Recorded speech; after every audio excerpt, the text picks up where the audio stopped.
And here, ito naman guys, ayan, disinfect ko din yung aming sink.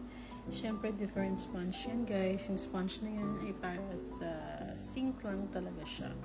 With Zonrox ulit, para talagang sure na na-disinfect natin. So, ayan, kuskus lang tayo ng kuskus dyan.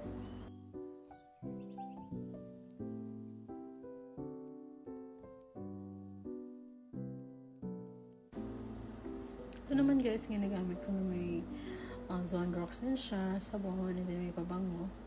Ini-spray ko siya. Yan yung ginagamit ko for disinfection para sure ako na kahit yung paligid ay talagang malinis. Ini-spray ko lang siya para madali lang siyang linisin. Pahid-pahid. And alam niyo ba guys, na mas gusto kong mag-init sa takore. Tipid sa kuryente. And then alam mo yung feel mo yung ambience na sa bahay ka lang. Ito naman guys, habang nagwawalis ako, andyan naman yung baby ko. Ay sus, ayan siya, nag-aabang siya sa daddy niya. Sinisilip niya dyan sa pentana. So alam niyo ba guys, sobrang init ngayon. Yung pawis na ako dyan.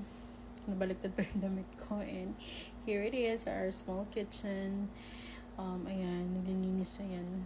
Malinis na siya. And ito na, relax na tayo. So magandang hapon sa lahat. Ang ganda ng sunset dyan guys. Bye!